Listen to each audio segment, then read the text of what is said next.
If I can, I just to like, by way of introduction to everyone, say that when our group, the March of the Living, traveled to Poland and Israel last year, a little more than 1 year ago, we had the opportunity to visit the Jewish Community Center in Krakow, and we were really thrilled to see the work that is being done and to know that people are being served there through the volunteer effort of so many people, both Jewish and non-Jewish.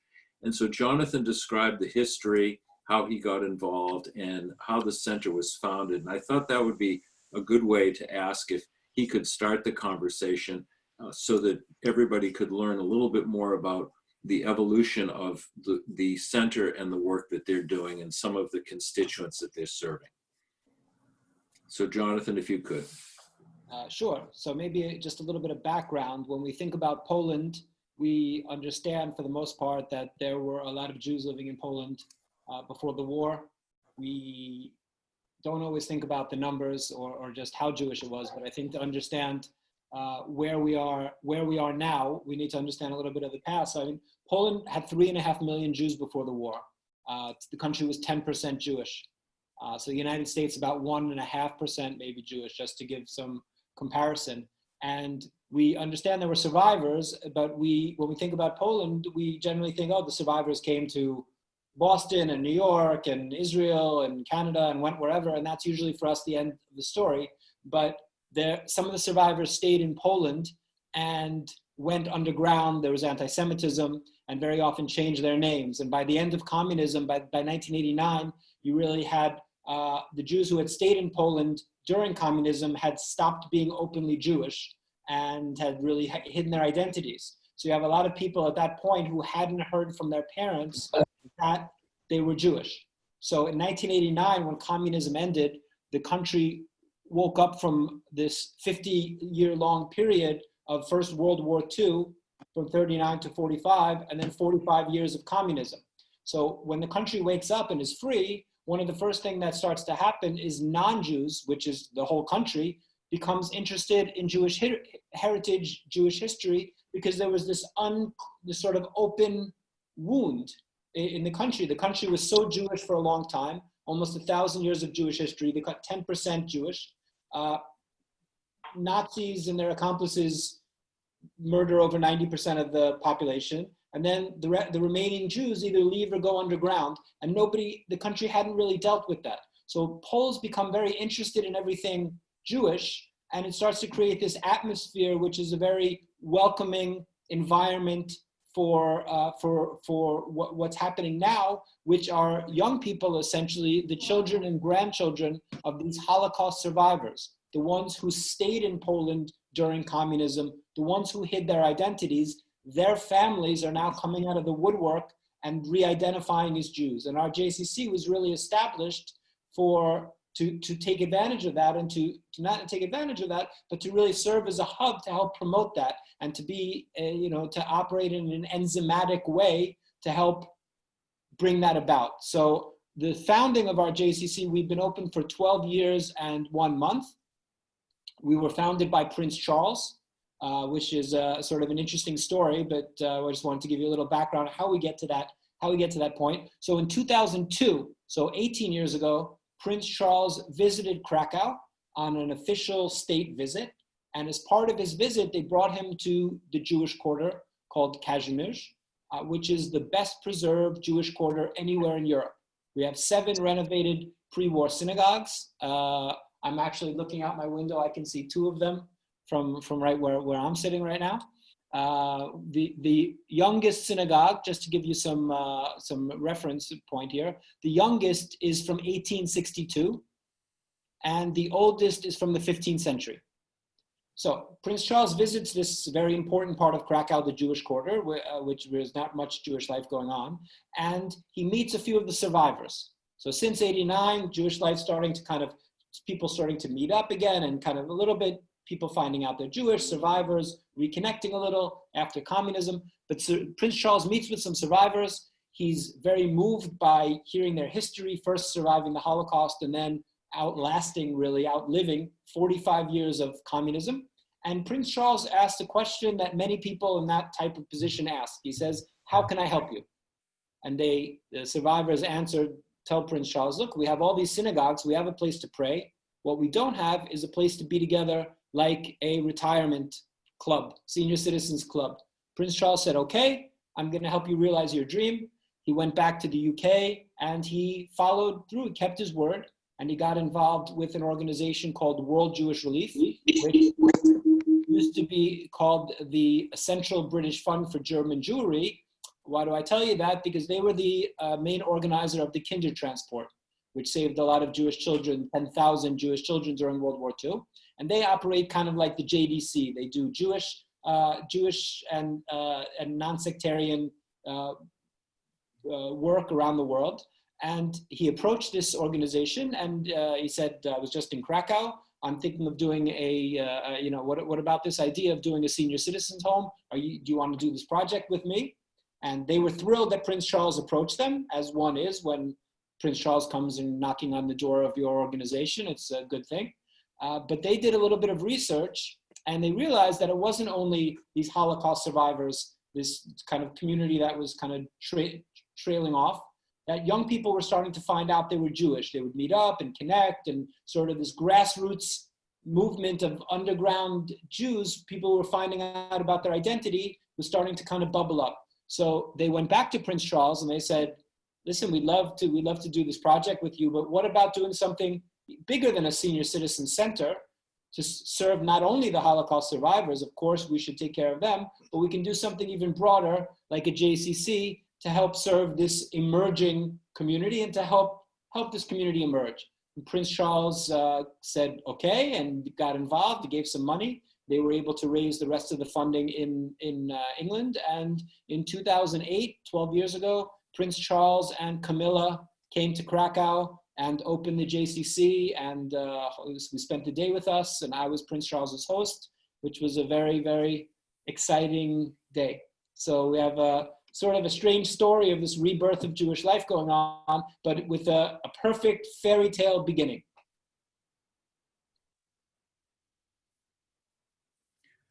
It's so impressive. It really warms the heart.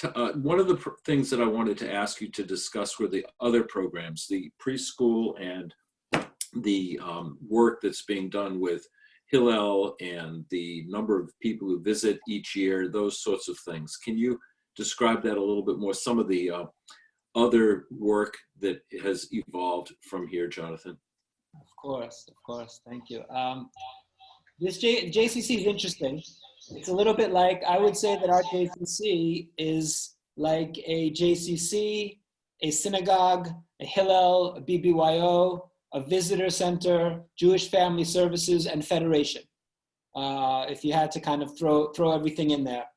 So it's really, because of the size of our community and because of our history of the Holocaust and communism, our center is really wearing a lot of hats. And if I was designing a community, would I have one institution wearing all those hats?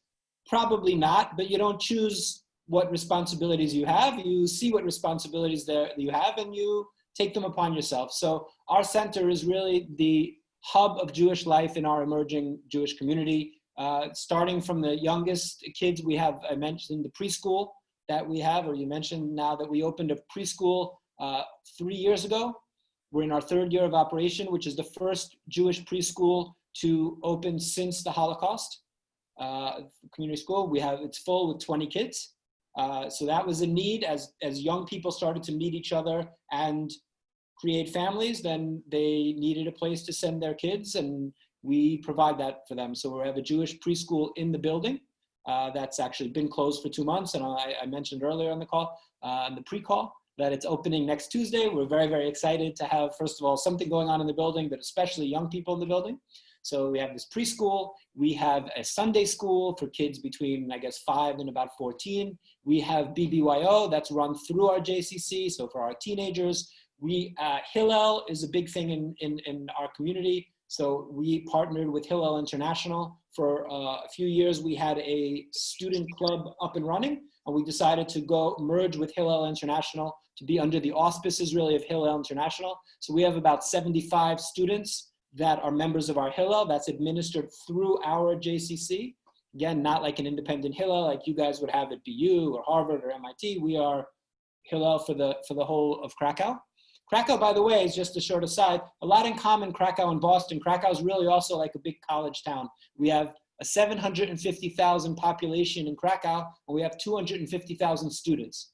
So it's a very much of a Boston kind of vibe with a lot of young people around. The city has seemed very empty recently as well during Corona, because a lot of the students aren't from here and the students return to their hometown. So it's been particularly empty in Krakow without tourists and without students. But anyway, so our Hillel is a very important part of what we do, about 70, 75 students.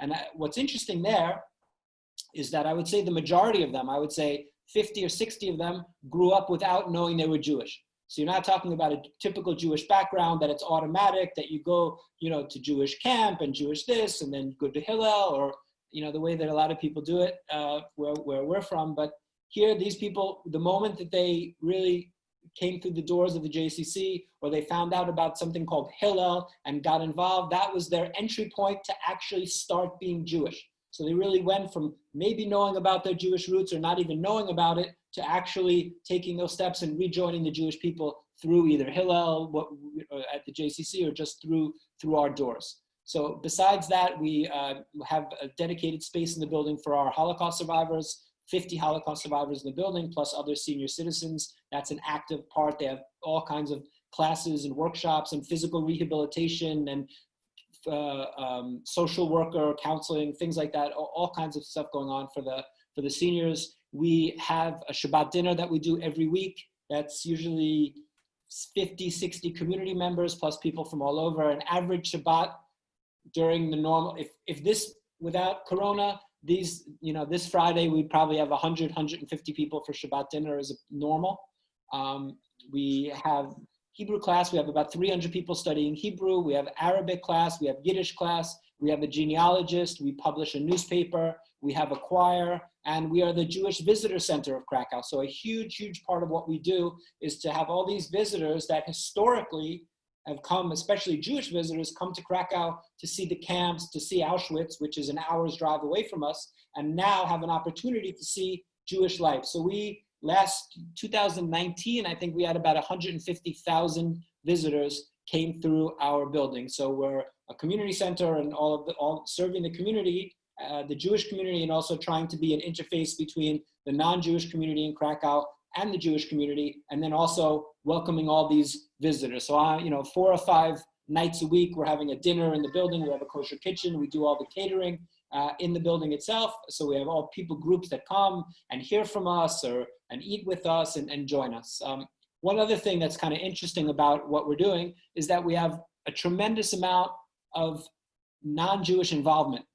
The whole background to what's happening today in Poland, this Jewish revival, is really non-Jews that are very interested in Jewish life. So for example, the Jewish Culture Festival in Krakow is the largest Jewish culture festival in the world. In its 30th year, this year it's not happening because of Corona, but started 30 years ago by 2 non-Jews, one of whom is still running it. So you have 2 very strange things. One, the largest Jewish culture festival in the world in Krakow, right, in Poland, and the other that it's run by a non-Jewish guy who's one of its 2 founders. So you have this tremendous amount of interest in all things Jewish. I mentioned 300 people studying Hebrew, maybe 10, 20, 30 of them are Jewish. The tremendous amount of interest in everything Jewish in Poland today. It's almost this like idea of phantom limb syndrome. The Jews were such a part of Poland for such a long time, good periods and bad periods, let's say. And now that they've been gone for a while and sort of coming back, there's a tremendous interest and desire to connect to this important part of Jewish culture and Jewish history and Polish history. But our JCC, which is a little tiny JCC, really, for those of you who've been there, you'll really small little JCC, we have 70 non-Jewish volunteers. So when you walk in our JCC in the reception, it's a non-Jewish volunteer who's greeting you, who's a young college student who wants to help us rebuild. When you come for Shabbat dinner, the people bringing the food and taking the food and cleaning up and helping us with everything are young Polish non-Jews, which is remarkable to me. Beautiful. That's great. Could you let people know the website? Because I think it would be worth folks signing up for the newsletter and a little bit more about how they can be in touch. Sure. Sebastian, who's on the call, will beat me to it. Put it on there. So Okay. friendsofjcckrakow.org. So yeah, we have a Friends of organization, like a 501c3 in the U.S. because, as you mentioned, we raise our entire budget really comes from a donation. So that's why we have the Friends of organization there in America, like an American board. And I see that Greg Epstein. Hello, Greg Epstein. I board members keeping an eye on me to make sure I behave, don't embarrass the institution. So Greg Epstein, who's snuck onto this call from Philadelphia somehow. All right. No, Greg's sister is a member of the synagogue. But I think it's important for people to know, and we talked about this earlier, those who may not know, the ones of us who traveled to Poland last year and met you, we learned in that visit that 95% of the funding for this JCC is raised through donations from people like ourselves. So if this motivates you at all, don't be embarrassed to make a small pledge if it's something that's affordable to you. I wanted to ask a little bit about how Jewish life is different in Krakow than it might be in other parts of Poland, because this resurgence of interest it looked to me to be more unique there than, say, in Warsaw or Lodz or any of the other places we visited. Is there a large difference in that that you're seeing, Jonathan? Well, I should say, first of all, thank you for mentioning the Friends of organization and the fact that if people would like to get involved, we'd love to have you involved. Sure. Keep the lights on. Thank you. In Krakow is actually not the largest Jewish community in Poland. Warsaw is a larger Jewish community and in many ways a more developed Jewish community. I think in Krakow, you feel the Jewish presence more because we have, as I said in the beginning, this intact Jewish quarter. Right, because you have all these synagogues and you have a Jewish museum and the JCC and there's a cultural center and there's the university department, the Department of Jewish Studies at the university, and cafes with these kosher names and Jewish bookstores. There's such a feeling of Jewishness that you assume that the community in Krakow is so much larger than it is in Warsaw, but Warsaw is actually 3, 4, maybe 5 times the size of the community in Krakow, because Warsaw as a city is also much bigger than in Krakow. But besides Warsaw, you have another community in Wrocław, which is the southwest, used to be Germany, which was Breslau, the German city. And then you do have some other cities with a little bit of Jewish life going on. But for the most part, what's happening in Krakow and Warsaw are really special. And you can't say, oh, the whole country is going through a Jewish revival. But there's also a tremendous move in Poland to the cities. Right? People during communism, people couldn't live wherever they wanted, and were sort of live wherever the government allowed you to. So now in the 30 years of freedom, people there's a migration as people come to university and come study that they want to stay. So there's also a migration away from small towns toward larger cities. So Krakow is maybe the second largest Jewish community in Poland, but I think the most visible just because of the environment that we're operating in the Jewish quarter. At the time we were there, our tour guide, Robert, spoke about the election that was going on and the incumbent one, if I remember correctly. And there was concern about suppression. And then, if I recall, there was a law passed that said, maybe you can help with this, if anybody says that a Pole was complicit in the Holocaust events, then that was criminal activity. Can you update everybody on that? I'm sure I don't have it just correct in all of it, but like to see what you can add to that. Yeah, you don't. It's interesting. The way that you portrayed it is exactly why it was a stupid law, because you didn't necessarily portray it correctly. But your takeaway was everybody's takeaway, which was the problem with the law. So essentially, the law is not the law of the land anymore, or technically maybe it is, but it's been decriminalized. So for all intents and purposes, it's not the law of the land. But essentially, Poland, the law said that it was illegal to say that Poland was responsible for the Holocaust. Right?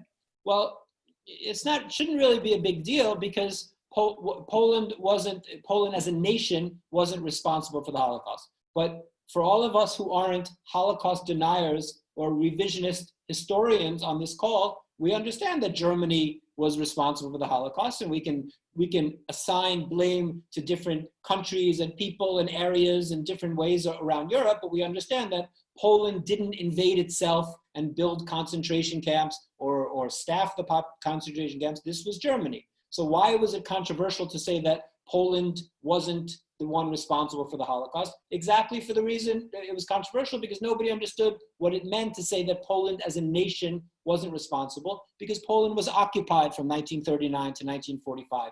So to say that a nation, it's illegal to say a nation did something when you don't understand how to define the term nation because it was occupied, made it, people assumed exactly the way that you said. If somebody stood up and said, some Poles participated in the Holocaust, which of course they did. Of course Poles did. There were Poles that did good things during the war and Poles that did bad things in the war, and Poles that saved Jews and Poles that turned Jews in or killed Jews, no question, both sides. But Poland drew a distinction between saying Poland as a nation and Poles.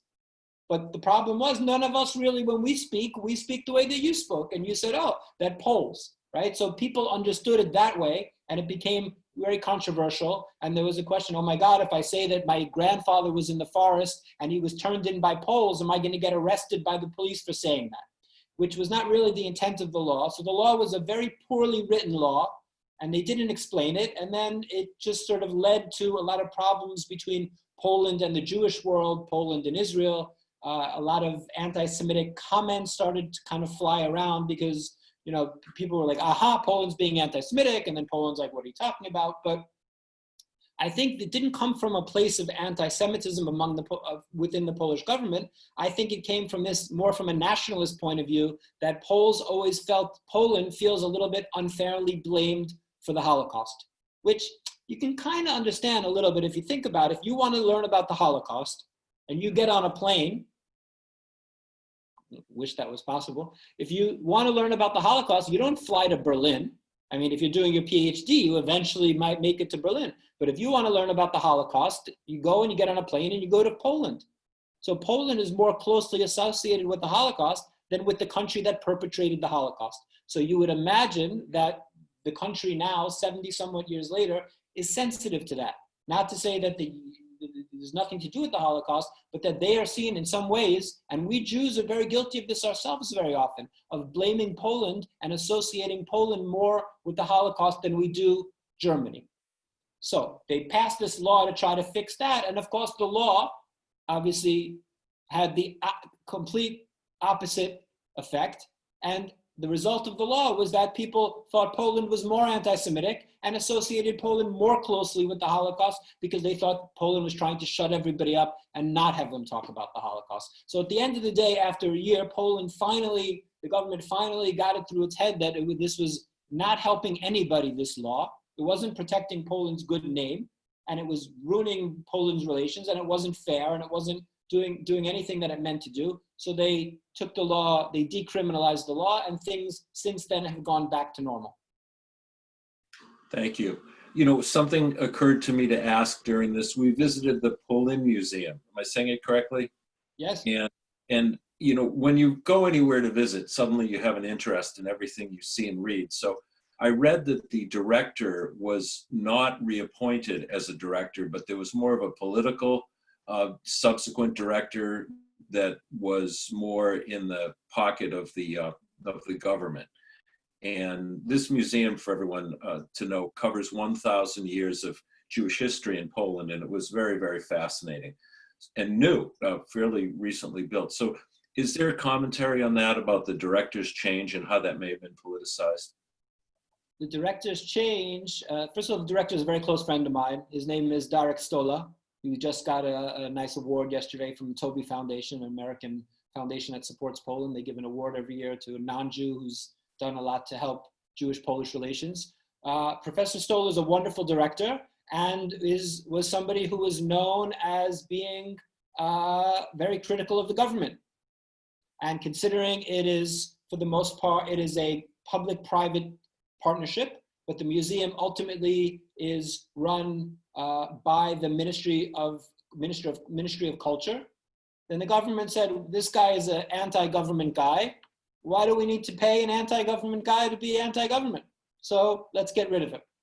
So there was a standoff. First there was a competition. He won the competition. Then they reneged on the idea of letting this, which was completely, dishonorable and something that we were all very much against.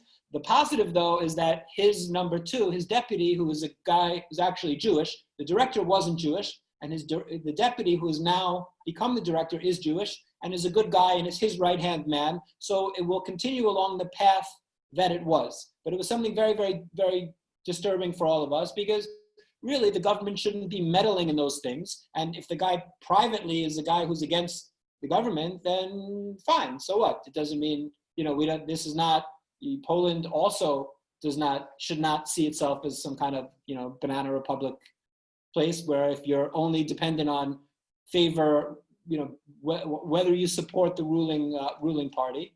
So listen, this was the situation, and unfortunately, the director, who was a good person and a great director, is not the director anymore.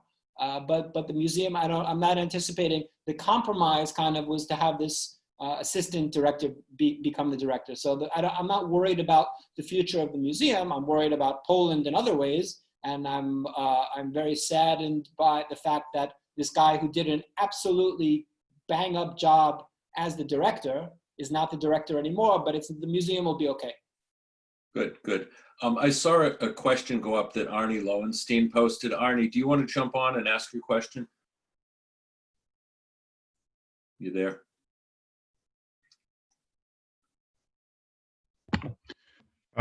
Yeah, I just wanted to ask about the trends in anti-Semitism in Poland. I think you talked briefly about it a year ago, but whether the Krakow, which has a young population and there's an active Jewish community, has that affected lowering or having an impact on, you think, on anti-Semitism in any way?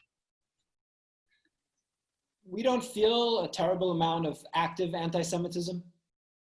We don't worry about our safety too much. We have security now in the building that we opened only since the preschool opened 3 years ago. For the first 9 years of the JCC, we had no security at all in our building. We've never had any graffiti. We've never had anybody bother us in 12 years. Krakow is special in that sense. Poland does have anti-Semitism, of course. Sometimes hooligans deface cemeteries and things like that, but you have an active far right here, as you do in other places. We sometimes wish the government did a better job of distancing itself from its far right supporters, who can sometimes be often anti-Semitic, but it's not the real main concern of the community here. So when we talk about, let's talk about Jewish life in Poland today among community leaders, we're not sitting there talking so much about anti-Semitism. It's more about, what about getting people involved, and what about relations with the government, and how can we build the infrastructure that we need to build? There's not this feeling of tremendous rising anti-Semitism in Poland the way that I feel it as an American or in a lot of other places in Europe. So Poland is doing okay with that. We do have, anti-Semitism at any level is too much. But here, I wish the rest of the world had a situation like we have here in Poland today. Nice, good to hear. I thought it would be nice if you could talk a little bit about your background, where you were raised and your time in Israel, and a little bit so people can understand your pathway to this role you're playing out now in your life. Sure. So I grew up in New York City as a rabid Yankees fan.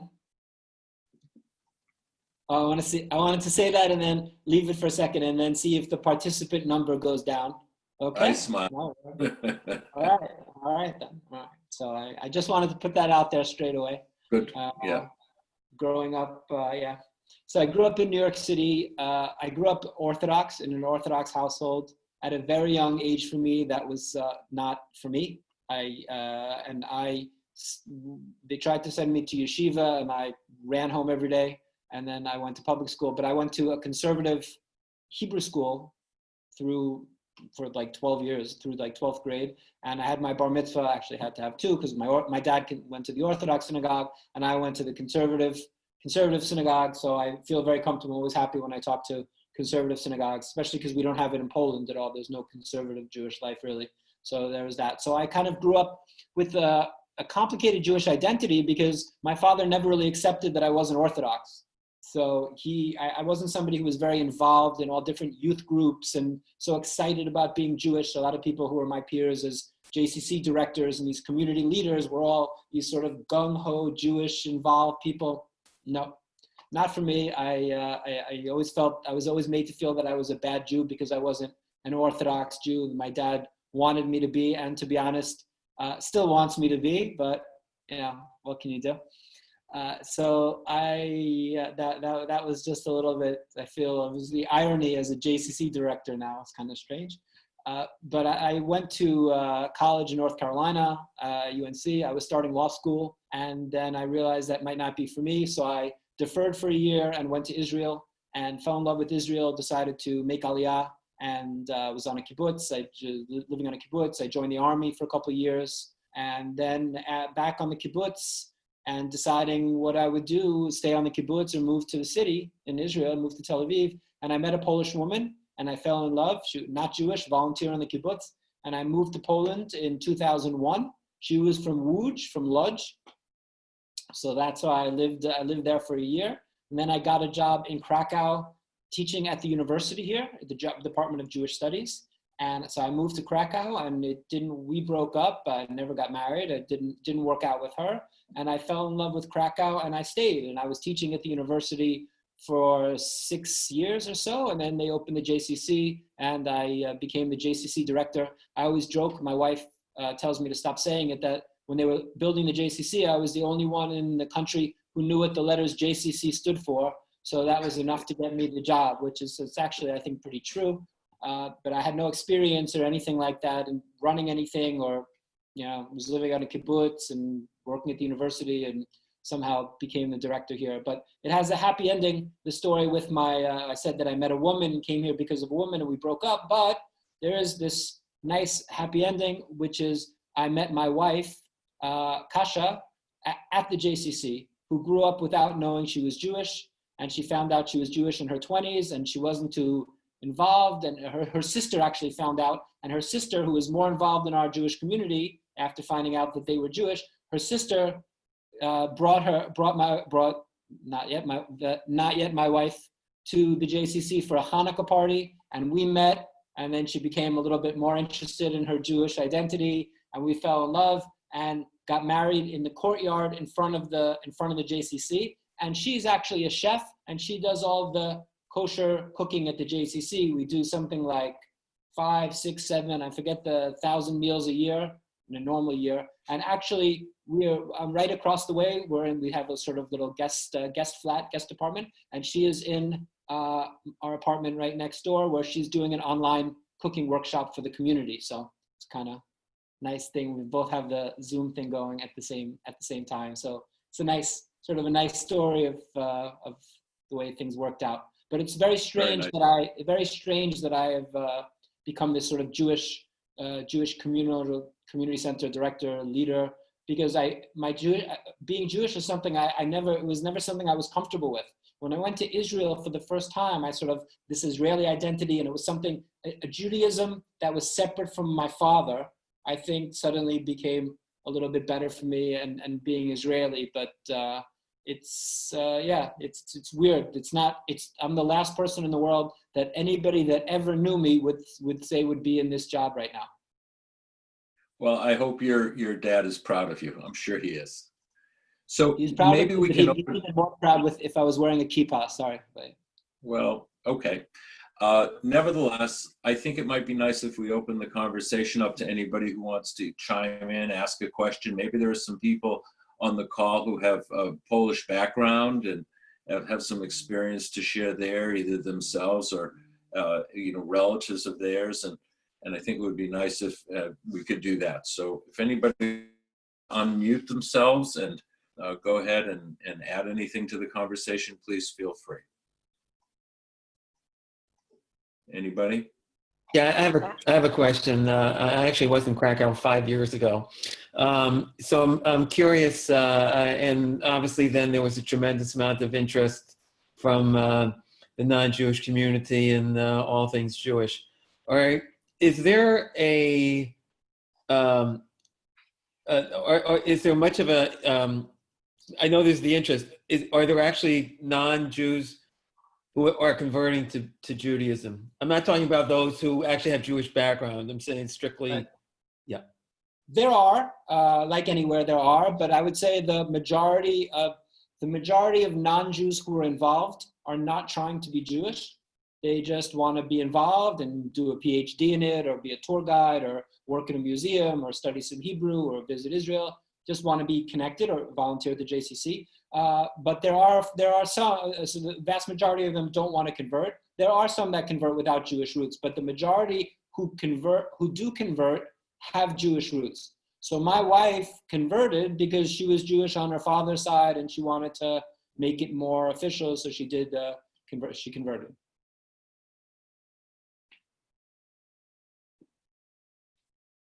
Anyone else?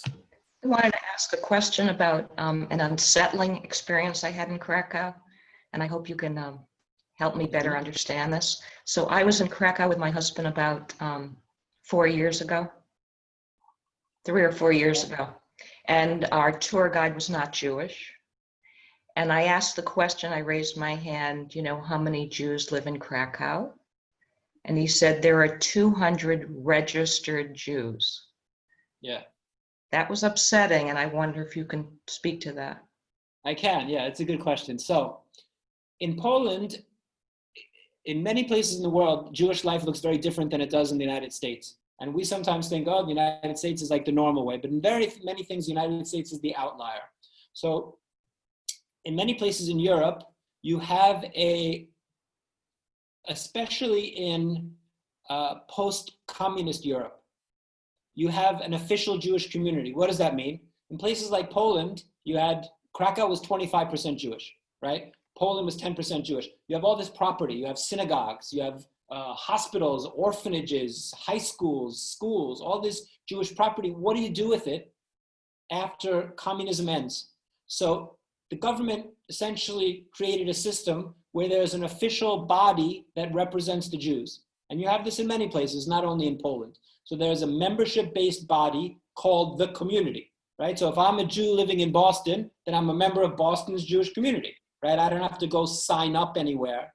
Poland, it's a little bit different in other places because that has to do with property restitution, essentially, that there has to be some official body that can receive the property and generally be responsible for the Jewish community in some sense. So in Krakow, there is a body that has received, that is called the official Jewish community of Krakow. The government recognizes them, and Warsaw has one, and Łódź has one, and Krakow, and Wrocław, and all these different places in Poland. And the government recognizes them as the official representative of Jewish life. So in our community in Krakow, there happens to be very bad problem with the leadership, let's say, and there's they are very hesitant to let new people join or let anybody join.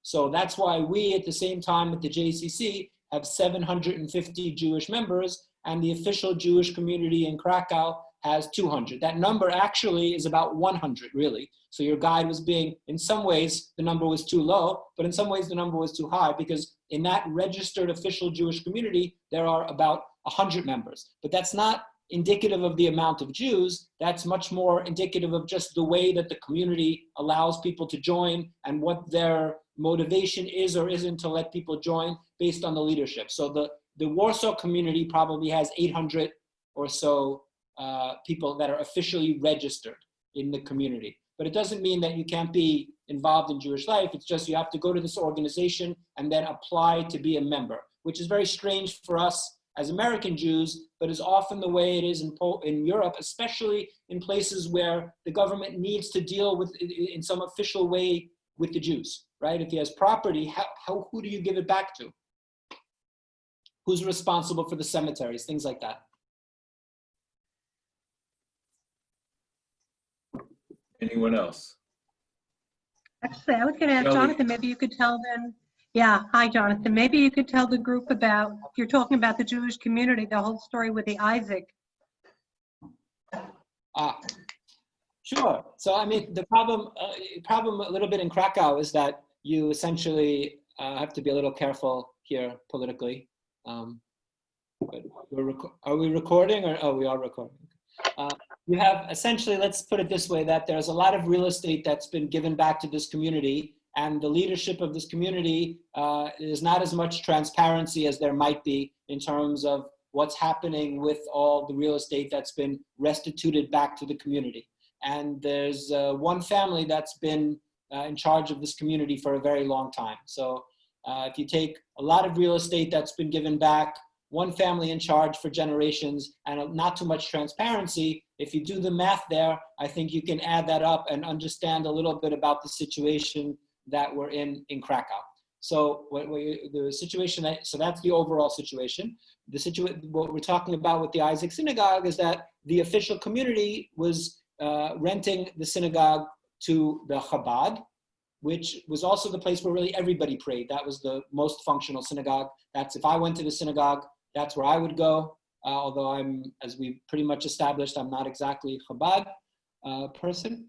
But so the community decided that they didn't want to rent the synagogue anymore to the Isaac, or no, they decided to kick them out and raise the rent by like 1,000% or something ridiculous, and decided to kick them out of the synagogue. So they decided one day, they just came, kicked them out of the synagogue. They put armed guards in front of the synagogue wearing masks. And those photos and video went viral and around the world, and people were very upset about it. And that was a whole big to-do about the synagogue. And before Rosh Hashanah, the day before Rosh Hashanah, the court ruled that temporarily the Chabad can have the synagogue back. So we're all back using the synagogue again. It's actually literally 10 feet away from where I'm sitting right now. I live right across the street from the synagogue. So that's more or less what the situation is. Just so everybody knows, the person who asked the question was Shelley, who lives in Israel and was one of our tour guides in Poland. And Shelley, I just want to say that the things that you did to make our trip meaningful were just, they will never be forgotten by those of us who were there together. It was just fantastic. Anybody else want to add in, have a question, comment? Yeah, I just want to know, can you tell us a little bit about what you think about the future of the community? And also, are there Israelis? I mean, are there other people flocking to Krakow? I yearn for the day when people will flock. None of us doing enough flocking, but yeah, there are Israelis here. There are Israelis really everywhere. So that's a big part of the community. Bigger in Warsaw, because there's more business in Warsaw. What was the first part of your question again? The future of the community. No, just in general, the future of. Yeah, I'm optimistic. If I look at a community and I think that 75 years ago it was the Holocaust and 30 years ago it was communism, and I look at a city and I walk around and in normal times it's, doing very well and people have, able to have jobs and travel all over, and I see the changes that have happened, then I look at the trajectory we're on, and how can I not continue to be optimistic? So I think that the future is very bright for Krakow, that hopefully we'll continue to build the infrastructure. We have a preschool, well, we need a school, and then we need a high school, and we need to continue to build, and we have Orthodox life, and we have Reform life, and we need conservative life. And we need to rebuild, give a chance to all these young people that have Jewish roots, all of these people that were cut off from the Jewish world because of the Holocaust and because of communism. We owe it to them. And we need to do all we can, those of us here on the ground or those of us Jews around the world. We have an opportunity now to help rebuild a Jewish community that we thought was lost. We didn't think Poland had a chance. Poland was history, but actually it's not. And what an opportunity we have, and we really need to do all we can. So I'm incredibly optimistic about that, and I just think that as I've seen the world really get behind our project, if we're able to do all we're doing with all this programming that I mentioned and all this 750 members and 37 full-time staff and 10,000 visitors a month and all of that we're doing is because the Jewish world believes in us, and people and Jews around the world believe that Jewish life in Poland has a future, and our whole budget comes from those people. So I really feel that this is a project that people understand the historic importance of Jewish life in Poland, what it means not only for these Jews that are finding out they're Jewish, but what does it mean to the Jewish world that Jewish life can thrive in Poland, at difficult times, anti-Semitism, rising around the world, that Jewish life is thriving an hour's drive from Auschwitz. I think it speaks to the better nature of what it means to be Jewish. And I think it has tremendous added value for all of us as a people. Jonathan, this Deb and Jeff Hirsch, and like the others who were on the trip last year, have really memories that are with us pretty much every day since that time. And our day at the JCC was incredibly important to us. Can you talk, I think if we were on the call earlier, but for folks who are joining now, like the March of the Living, the Ride for the Living, which is your big event, did not happen, is not happening this year. Can you talk a little bit about, on a normal year, the origins and what the Ride for the Living is like, and then in this year where nobody is gathering, what you're doing instead?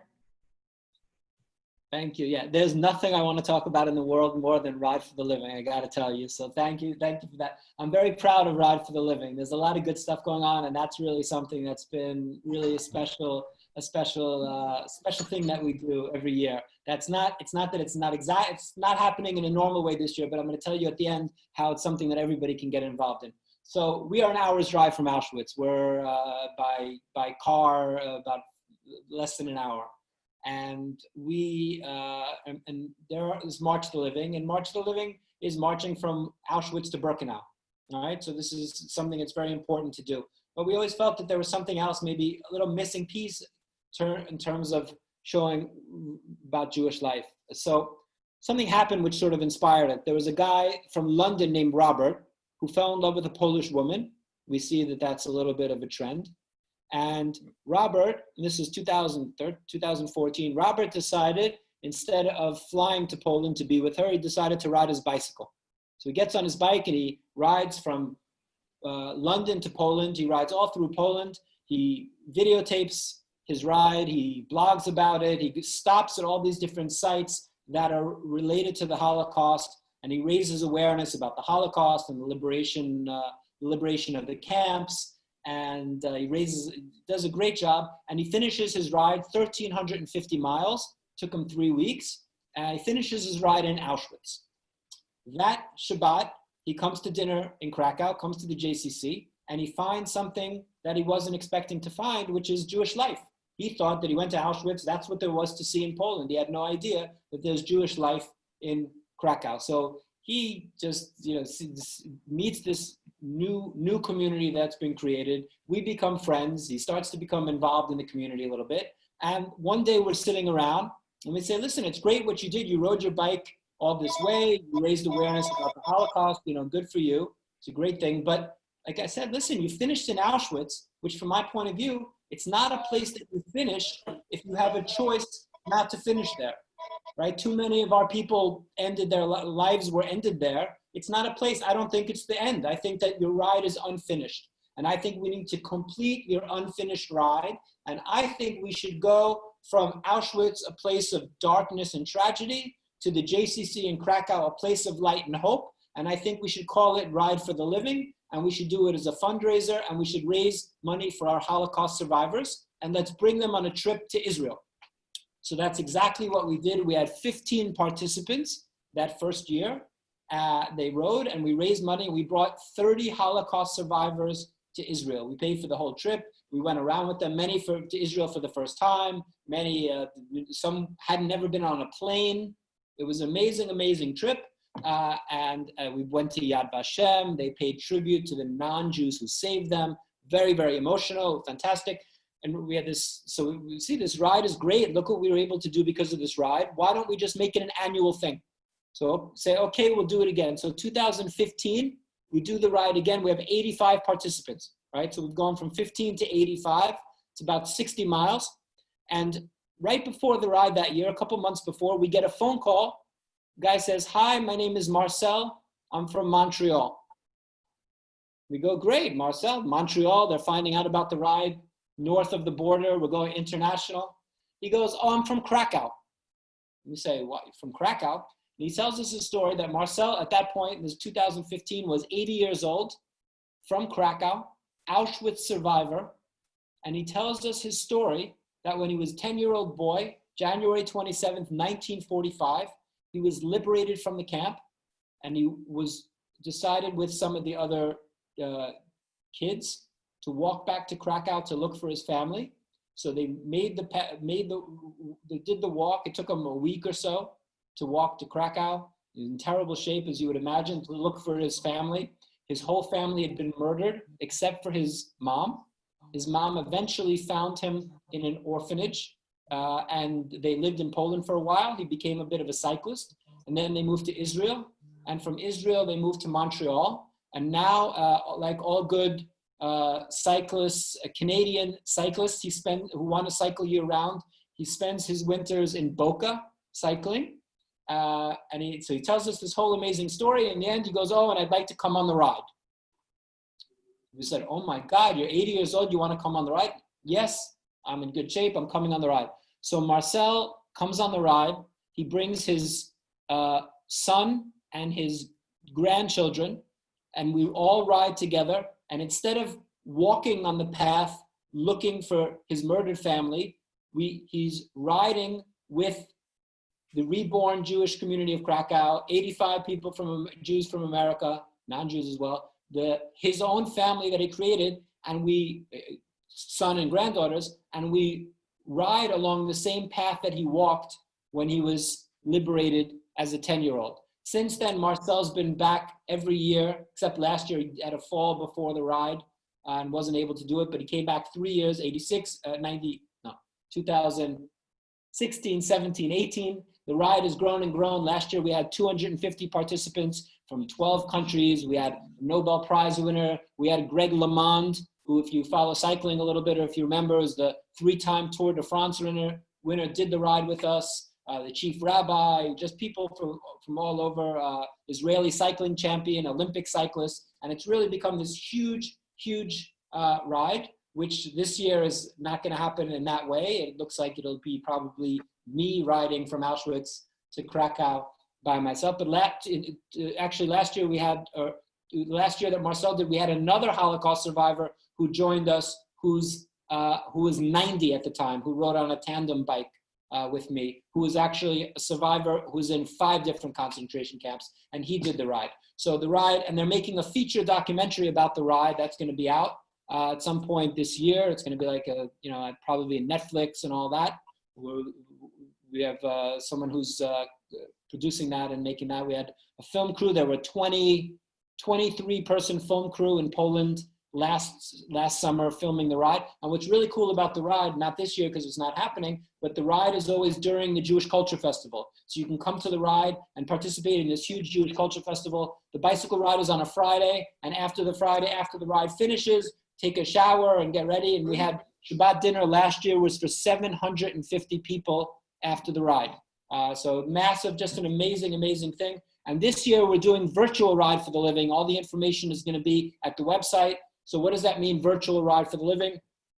That we're going to have like a month that we want you to hit your different fitness goals, and you can do, it'll culminate this. You can walk or ride or walk your dog or jog or do whatever. The idea is that everybody does the distance between Auschwitz and the JCC, which is like 60 miles. And then we'll all the ride will culminate on the final day that we can all finish together and have do it all by Zoom, and you have all different levels and can do it on your Peloton, or we have also Strava if you guys are cyclists and do stuff on Strava. So it's a really easy way for everybody to get involved. We do it as a fundraiser, and people can also just do it to learn about Jewish life. It'll have an educational component, and you can sort of learn about Jewish life in Poland through Ride for the Living. So I would say I would love you guys to sign up and do virtual Ride for the Living this year. And then you guys should absolutely get a Temple Emmanuel team together in 2021 and come do the bicycle ride. It is absolutely a life-changing event. There are some people here who have been on the ride. You can, if anyone wants to join in and give a little, it can say that what I'm saying is not crazy, that the ride actually is a pretty fantastic, special thing to do. No, it is, Jonathan. If I can just echo that, as a Temple member and a rider, we were lured in by my brother-in-law and sister-in-law, Greg and Sandy Epstein, who are also on the call, and it was an incredible experience. It really was for us. Our eldest son joined us. He was studying in Copenhagen. He flew in, and we were really sad that this sort of global pandemic has unearthed all sorts of plans this year. But I love the idea of the virtual ride, and talking to our Rabbi Michelle Robinson about perhaps putting together a team Temple Emmanuel to do this. So I have to sign off now. I have a Zoom funeral at 2, but I really enjoyed listening to you, Jonathan. It's good seeing you, Bob. Thank you. Take care. You will. Well, Jonathan, do you want to summarize a little bit? I just want to add that if anybody wants to learn about this, just go to whatever you use for search engine, JCC Krakow. You'll learn quite a bit. And if you read the Wikipedia article, you'll also find that quite interesting. Don't be afraid to get involved. I think it's a terrific thing, and you've probably seen that. Jonathan, just can you wrap up a little bit, but also include what your future plans might be to travel this way when travel is possible, and hopefully we'll be able to get you to the shul for a repeat of what would have been the March 17th visit. But if you could just summarize a little bit, that would be nice. Sure. I mean, I think that, I sort of touched upon something earlier, which is, why does this matter? Right? This idea of Jewish life in Krakow, Jewish life in Poland. I think it really matters for all of us for a few reasons. One, there are lost Jews. These are lost people that we need to bring back into the family, and that we have this opportunity to do that. And it's important anywhere to do that, whether it's Ethiopia or we find lost Jews in South America, these different things. But so there's no question that itself is incredibly important. And we as Jews don't leave our family members, really, which is what Jews are to each other, behind. But it's important, anywhere, but this isn't anywhere, but it's Poland. And one, it's the place where the Holocaust happened. And I think the symbolic importance of how, if Jewish life can thrive in a place of such tragedy, how it reminds us that things like anti-Semitism, which we think are increasing, and we think are so terrible, how we will also overcome this, right? If you think about what this community has gone through, and that these people are finding out they're Jewish, and survivors are getting involved and are not afraid to be Jewish, considering what they've been through, then I think it's something that can really help to inspire all of us. Plus, so many of us come from Poland. 75% of North American Jews have Polish roots. And this idea that the place where we come from is defined only by the Holocaust, that we see the place where our ancestors lived for generations and generations, the idea that we only see that through the prism of the Holocaust is not healthy for us. We're cut off from our own background. So I would encourage everybody to learn about what's going on in Jewish life in Poland. This year you can come do the virtual ride, even if you just walk a little bit and walk around the house or do anything, go for a jog. That can be your virtual ride, and you'll be connected to a community of like-minded people who believe that Jewish life deserves a chance in Poland. And I would love you guys. The most important thing that you can ever do is, besides supporting us, is to visit, to come here firsthand and experience what Jewish life is like in Poland, because being around people for whom their Jewish identity is a gift that they've been denied, that they're now being granted, is something that I find energizes me every single day in terms of my Jewish identity. So, I like to say that people come here saying Kaddish and they leave saying Shehecheyanu. And I think that's just about the best thing that I can say to leave it. In terms of when I'll be traveling, as soon as possible, I will be traveling maybe this summer or things after. So maybe the fall, if not the fall, then the spring. I'm sure we'll be able to travel and see each other either in Krakow or in Boston, or let's say both. Good, good. Well, thank you. I know we're just about at the end of our time together. So thank you for everything you do there. Thank you for your time today. And to the other people, Sebastian and everybody who helped organize this for us, very grateful.